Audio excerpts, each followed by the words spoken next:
Hi everyone, welcome to another interesting session. Welcome to my YouTube channel. This is your boy Sam, all the way from Ontario, Canada.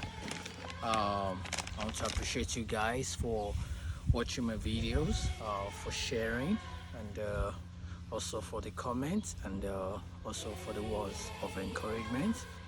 I really appreciate you guys. Today, I have like let me say 5 to 6 topics, very short topics though, to discuss today. Okay, uh now to the video of the day. Still on the job sponsorship. uh at the end of this video, I will be posting all the available jobs from 4th of June to 6th of June. I'll be posting all the available jobs after the end of the video. That's the sponsorship jobs for foreigners. Okay, the jobs are for foreigners. The employers, they have the documents uh, that they need. They have the document ready to employ uh, foreigners into Canada. So we call it a labor market impact assessment number. That's the number that an employer needs to employ or to give a foreigner job here in Canada. So the sponsorship jobs I'll be posting at the end of the video. I don't know why I'm laughing today. I'm just so excited. Okay, then uh that settles that. And let me quickly chip this in. At least this is the reason why I'm laughing. um I was discussing with someone that during the election period, or before the election period, that all these Yoruba artists supporting Labour Party, that perhaps if eventually at the end of the day Tinubu emerges as the winner, there will be a consequence, for not supporting Tinubu. So I'm not surprised. Like 2 days ago, I saw a video of Yabo Ojo lamenting that the state, I mean the Lagos State government, issued her some bills that she should pay for income taxes. And I was just I was just smiling because I was expecting it. Initially, I was thinking, what's it called? What's his name? Macaroni will be the first victim.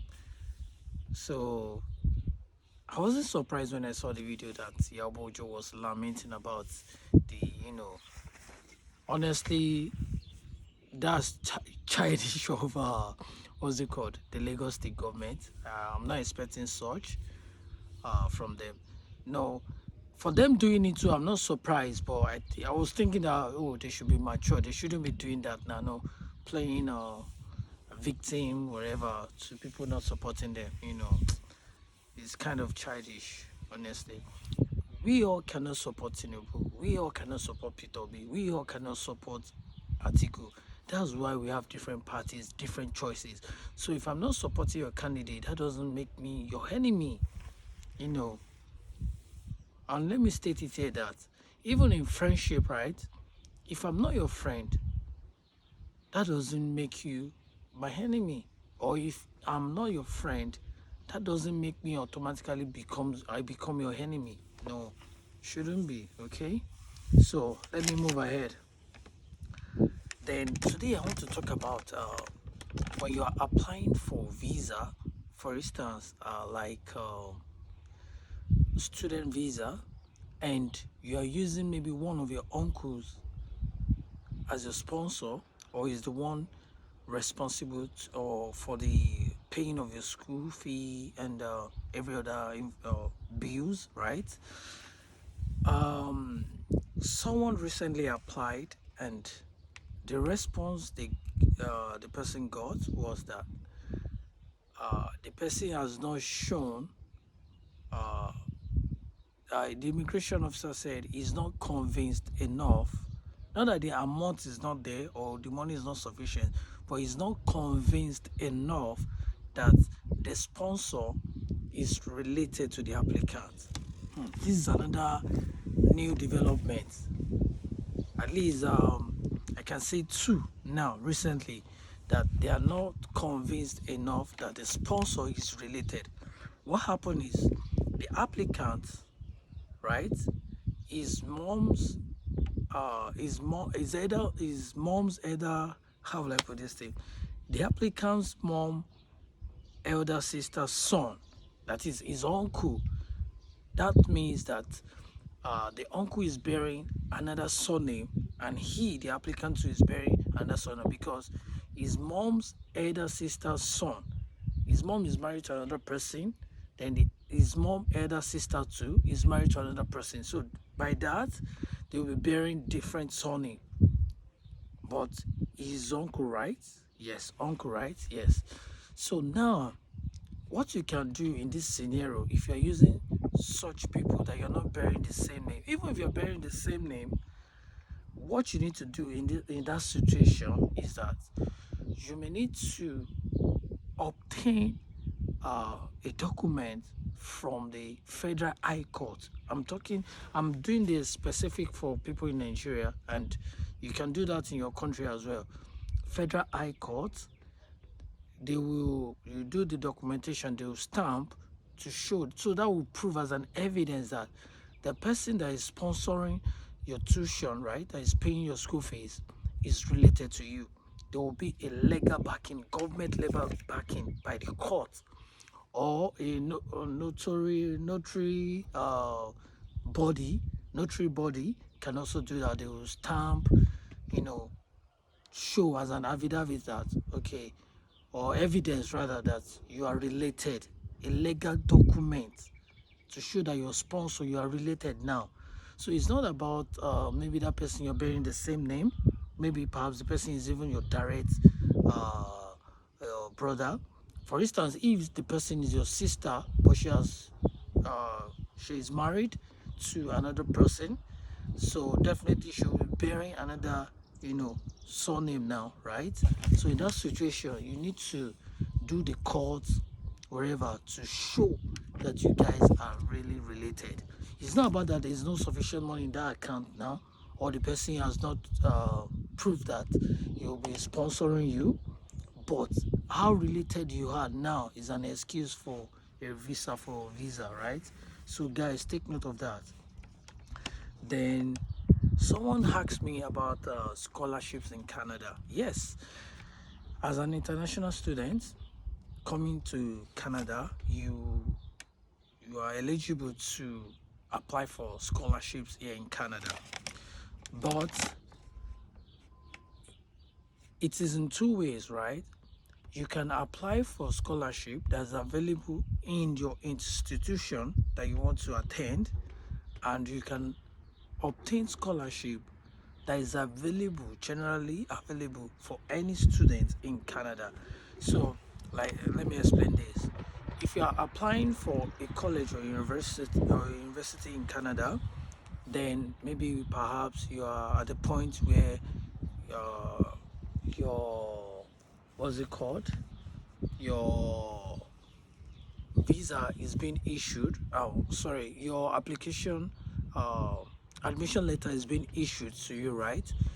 Then before you proceed to apply for your student visa, you can approach the school to know about any available scholarship for international students.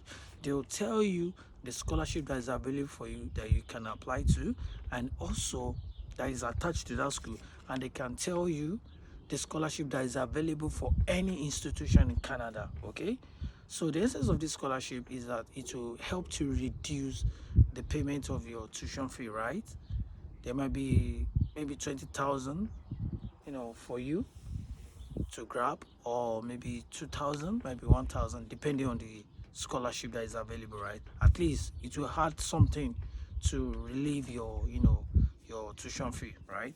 So, and I have here some scholarships that is available for international students in Canada. I'll just be reading through. Some are specific to some schools, and some are general. Regardless of the school you're applying to, you can apply and get it right. So I'll quickly rush through, right? The first one is TMU Postdoctoral Fellowship for Black Scholars. Fellowship for Black Scholars. We have International English Scholarship.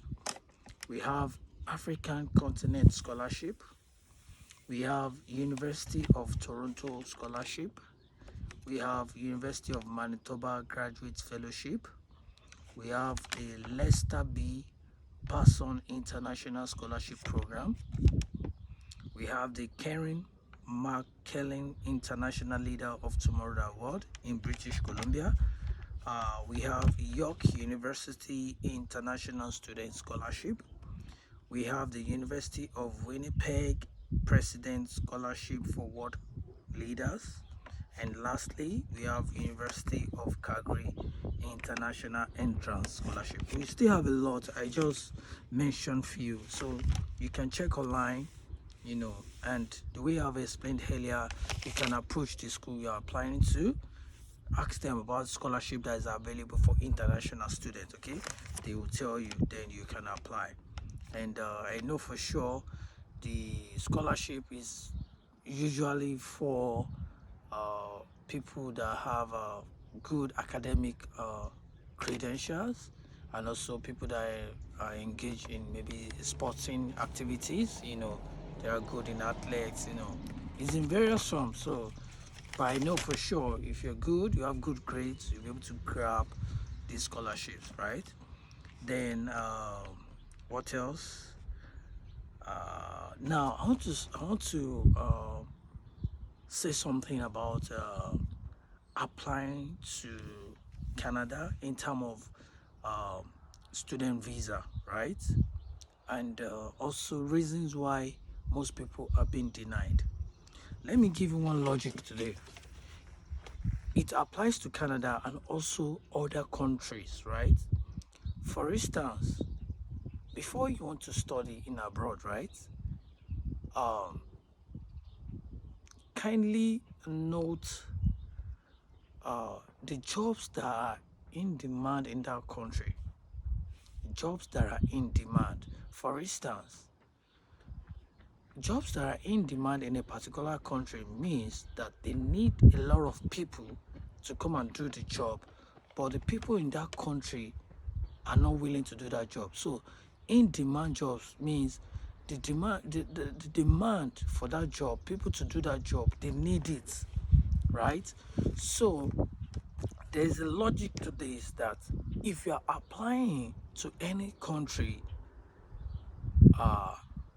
that they need in demand for that occupation, for instance, if you're applying for agriculture in Canada, and let me use Nova Scotia or Newfoundland for example, maybe for that province they need like 60% of the workers, they need like 60% of workers to fill in for agricultural jobs.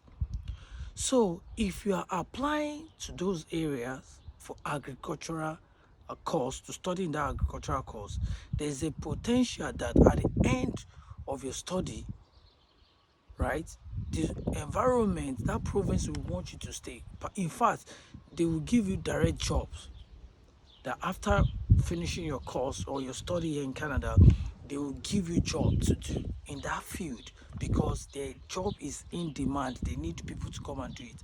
And also that will also aid your chances of what? Of a visa application.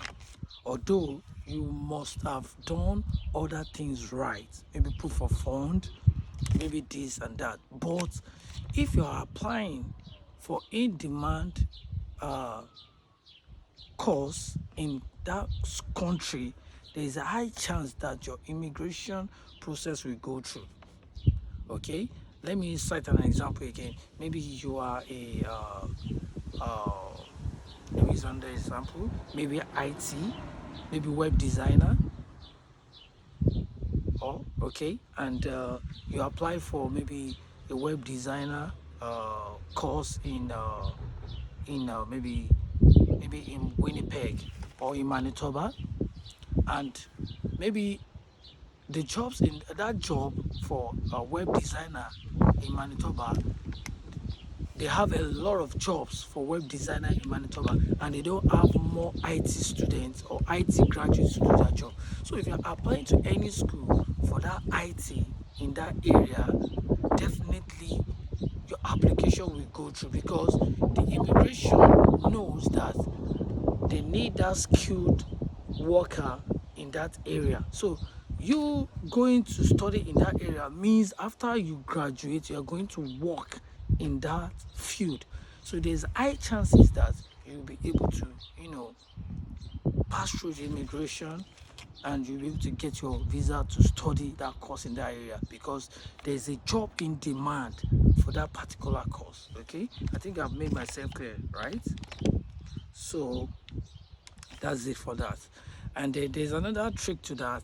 For instance, if you study maybe business administration, and you look through the job in demand and you can't find business administration, all you need to do when you want to apply for students is that you don't need to put in your, what's it called, your university or polytechnic degree. You can just apply directly with your O level, right?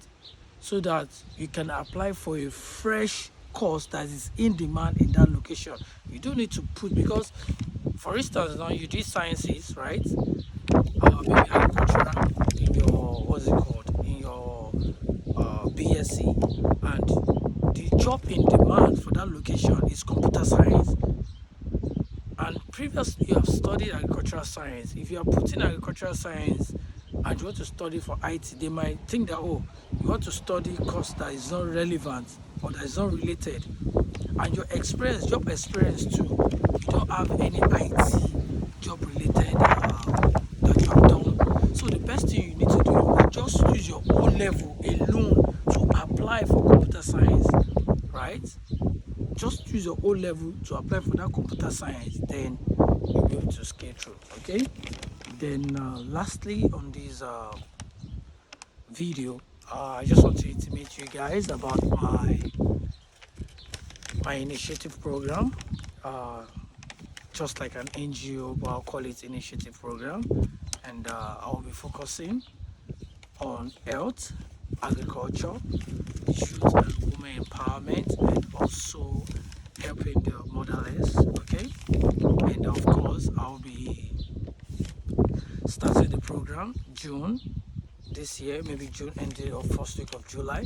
I'm still working on one or two logistics, and of course I'll be starting from my state, which is Kwara State, and also my local government, which is Ekiti local government. Okay, so if you're interested in joining this initiative as a member, you can reach out to me, right? And if you're a professional in the field of medicine, nurse, agriculture, and some trade or artisan, wherever, you can just reach out to me. Firstly, we'll be doing the health part, where my team will be going to villages to, educate people on how to maintain their health, and the pregnant women, things they should be doing, how to, eat well, take vitamins, minerals that will help baby formation, and also in terms of empowerment, I'll be looking into how the women can engage themselves in tie and dye, how to make soap, all these little things that they can do to enhance themselves, just to make little, or just little businesses. And also in the area of education, I will be paying the WAEC and NECO fee for the best students, in each school in my locality. And also in terms of sports as well, there will be competition, football competition within schools, maybe chess games, all those things, just to engage. It's just an initiative. So if you're interested in joining my team, and you're welcome, and it will be free services, right? of course. I'm not expecting anyone to do free services. So as a member doing something, there will be one or two things just to support, just to appreciate, your own contribution. Okay. So this is where I'll leave it for now for this video, and I'll see you some other time. Don't forget, I'll be posting